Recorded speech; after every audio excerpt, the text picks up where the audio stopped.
All right, welcome to the deep dive. Today, we're going deep on, well, it might seem kind of dry on the surface, but it's actually super important. IFRS 15, revenue from contracts with customers. Yeah, IFRS 15. Basically, the rules around when companies can actually say, we've earned this revenue. Yeah, absolutely. This is the framework, right? Like so many businesses, different industries, different countries, everyone's got to be on the same page for how they report revenue. Consistency, comparability. Yeah, exactly. Brings clarity to the top line of a company's financials. Okay, so for this deep dive, we've pulled together a bunch of stuff. We've got, the actual IFRS 15 standard itself. We've got implementation guides, expert analyses, and even some post-implementation reviews to see how this is all played out in practice. Right. So the mission here is to really, distill the core principles and the practical implications, right? Like, how does this actually affect businesses? What does it mean for them? Yeah, how do they apply it day to day? Right, exactly. And we're going to try to do it without getting bogged down in, all the technical jargon. Right. Yeah, let's make this practical. So IFRS 15, it follows this five-step model. We're going to walk through all the steps, right? Like, first, how do we even identify a contract under IFRS 15? Then how do we figure out what the companies actually promised to deliver? That's the performance obligations. Right. Then determining the transaction price, like how much money's involved, allocating that price to the different performance obligations, and then finally the big one, recognizing that revenue. Yeah, when can they actually say they earned it? Exactly. We'll also touch on some of the more specific areas like contract costs, variable consideration, and licenses, which can get a bit tricky. Yeah, licenses are always fun. Okay, so let's start at the very beginning. What makes a contract under IFRS 15? Is it more than just, a signed piece of paper?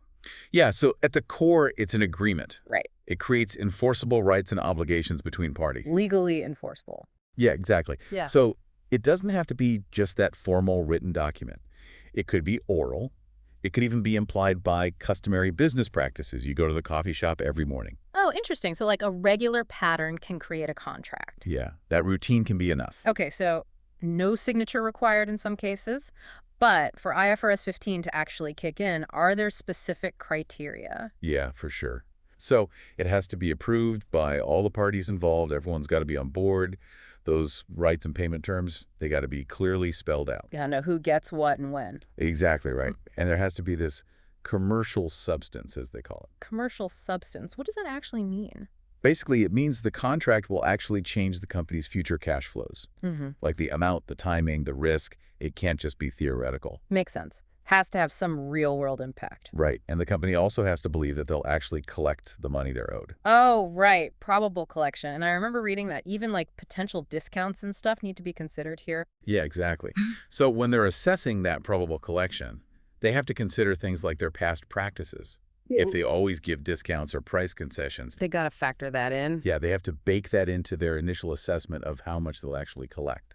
Okay, so no inflating that initial price tag. Now, what about situations where, let's say, either party can just back out of the deal? Does that even count as a contract under IFRS 15? Generally, no. IFRS 15 says if either party can just terminate it unilaterally, walk away without any penalty. Without any consequences? Yeah, then it's not really a contract in the IFRS 15 sense. So those rights and obligations have to be enforceable. Okay, that makes sense. Now, what about when a company makes multiple deals with the same customer, let's say around the same time? Are those always treated separately? Not necessarily. IFRS 15 has rules for when multiple contracts, especially those made close together, should actually be viewed as one combined contract. Oh, interesting. So, like, when would that happen? Well, if they were all part of one big negotiation, right? Like a package deal.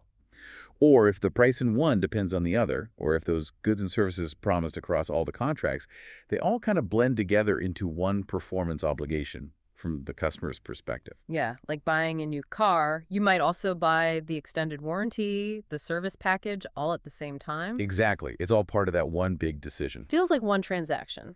Okay, so we've established what the contract is. Now we need to figure out what's actually being promised, right? And that's where the performance obligations come in. Exactly. A performance obligation is a promise within the contract to transfer something distinct to the customer. A distinct good or service. Yeah, or it could be a series of goods or services, Yeah. but they have to be substantially the same and have that same pattern of transfer. Okay. Distinct seems like a key word here. How do we know if something is distinct? So it has to meet two criteria. Well, First, the customer can benefit from it on its own, or with other resources that are readily available to them, Readily available, meaning? meaning things they could buy separately, or things they already have, or could easily get. And second, that promise to transfer that good or service, it has to be separately identifiable from other promises in the contract. So not so intertwined that they're basically one thing. Exactly. Like, if a company sells a piece of equipment and also offers training on how to use it, Those are probably separate. probably, yeah, Yeah. the customer could benefit from the equipment even without the training. They could find training elsewhere. Right. But are there cases where it's less clear-cut? Oh, absolutely. Imagine some highly specialized piece of medical equipment, right? And it needs specific software, a unique installation process that only the seller can do. In that case, it's also interdependent that it might be considered a single performance obligation. Because the customer can't really use the equipment without those other pieces. Right, it's one package deal. Okay, what about longer-term contracts, like in construction or ongoing IT support? Could those be single performance obligations too? For sure. Like, if a company's building an entire bridge, that's usually a single performance obligation.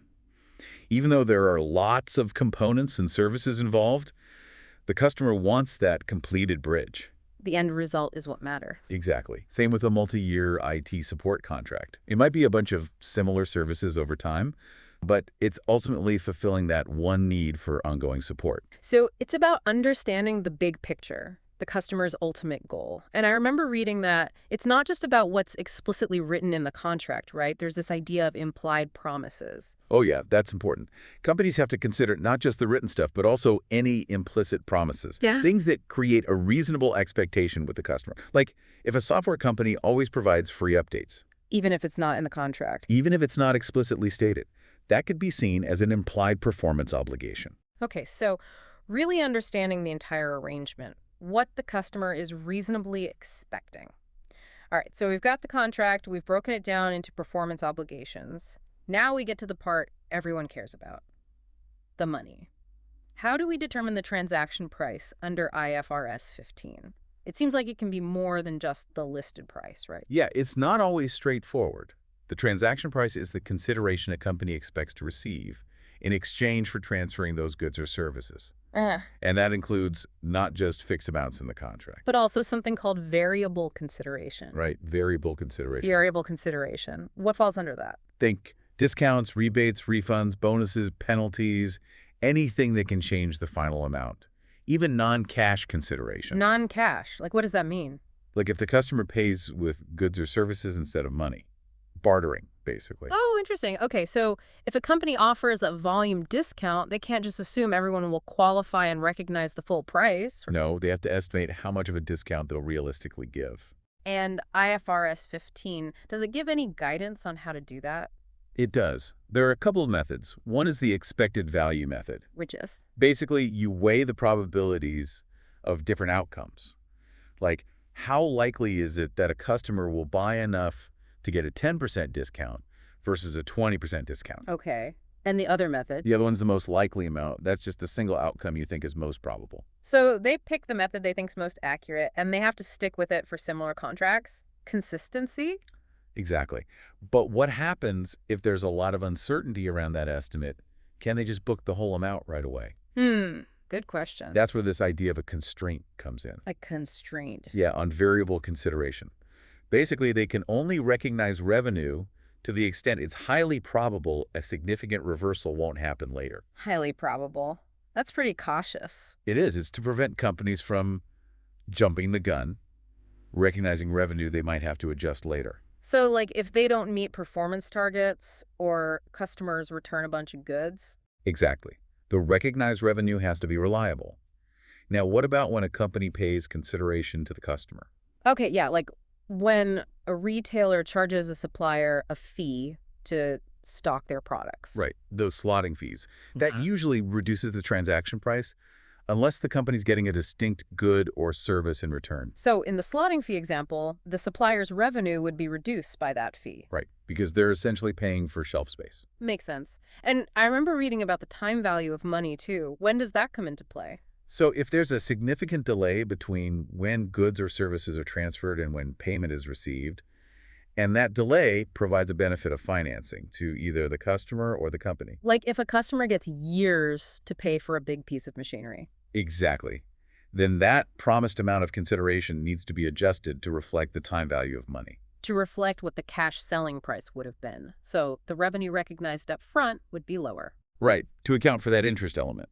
Yeah. However, there's a simplification for contracts with a duration of 1 year or less. Oh, okay. They don't have to make this adjustment. Yeah. For the longer ones where it's needed, they use the discount rate that would apply in a separate financing transaction, and it's set at the beginning of the contract. No updating as time goes on. Nope, it's locked in. All right, so we've identified the contract, the Yeah. performance obligations, figured out the transaction price. Next up, allocating that price to each of those obligations. How do we do that? We use the standalone selling price. Which is the price the company would charge if they sold that good or service separately. Right, exactly. Sometimes they can directly observe this, but often they need to estimate it. And how do they do that? Well, there are a few methods. One is adjusted market assessment. Look at what similar things are selling for and adjust accordingly. Makes sense. What else? There's the expected cost plus a margin approach. Figure out your costs, add a reasonable profit margin. Okay, so those are kind of based on market data or internal cost data. Right. And then there's the residual approach, but that's only used in specific situations. When? When the standalone selling price is really uncertain, it's basically taking the total transaction price, subtracting the standalone prices of the other things in the contract, and whatever's left is allocated to the uncertain item. Okay, so they're trying to assign a fair value to each promise. What about discounts? If there's an overall discount on a bundle, does that just get applied to one item? Usually it's allocated proportionally to all the performance obligations based on their standalone selling prices. So it's spread out. Yeah, unless there's clear evidence the discount relates specifically to certain obligations. Like a promotion on a specific product. Exactly. And the same logic applies to variable consideration. If it relates to a specific part of the contract, it can be allocated just to that part. As long as it meets certain conditions. Right. It has to be directly tied to the satisfaction of those obligations. And it has to reflect what the company expects to be entitled to, like a performance bonus for hitting a certain milestone. Makes sense. Okay, we've reached the final stage. We've identified the contract, the performance obligations, determined the transaction price, allocated it. Now, recognizing the revenue. The moment of truth. Exactly. So this happens when or as the company satisfies each performance obligation. And that means transferring control of the good or service to the customer. Okay, control seems like a big deal here. What does it actually mean? Control means the customer has the ability to direct the use of the asset and get substantially all the remaining benefits from it. And benefits means? The potential cash flows, basically. Yeah. Whether from using, consuming, selling, or exchanging the asset. So who gets to how it's used and who reaps the rewards? What are some signs that control has transferred? Well, there are a few indicators. Does the customer have present right to payment? Has legal title transferred? Do they have physical possession? Have the risks and rewards of ownership transferred? And have they accepted the asset? So for a simple sale of a product, control usually transfers when the customer takes possession. Generally, yeah. But it always depends on the contract. Control could transfer upon shipment, upon delivery, to a warehouse. It varies. Now, not all revenue is recognized at one time, right? Yeah. Sometimes it's recognized over time. When does that happen? Yeah, that happens when one of three criteria are met. First, if the customer simultaneously receives and consumes the benefits as the company performs. Like a monthly subscription service. Exactly. Second, if the performance creates or enhances an asset that the customer controls as it's being created. Like constructing a building on the customer's land? Right. And third, if the performance doesn't create an asset with an alternative use for the company, and the company has a right to payment for work completed to date. Okay, that's pretty specific. It is. Yeah. So for revenue recognized over time, how do they measure progress? Yeah, how do they know how much to recognize at each point? There are output methods and input methods. Output versus input. Yeah. Output methods look at direct measurements of the value transferred, like milestones achieved, units produced, things like that. Input methods look at the company's efforts, costs incurred, labor hours. So it depends on what best reflects the transfer of control. Exactly. For a service contract, labor hours might be good. For construction, milestones might be better. Makes sense. Okay, let's talk about some of the trickier areas. Licensing of intellectual property seems complex. How does that work? Yeah, it's a bit more nuanced. The key is whether the license is a right to access the IP over time or a right to use the IP as it exists at a point in time. Okay, so access versus use. Right. Access usually means the company's ongoing activities will impact the IP, like software updates, brand support. So revenue's recognized over time. Usually, yeah. Use means the customer uses the IP as is, like a patent for an invention. So revenue is usually recognized at a point in time. And what about royalties?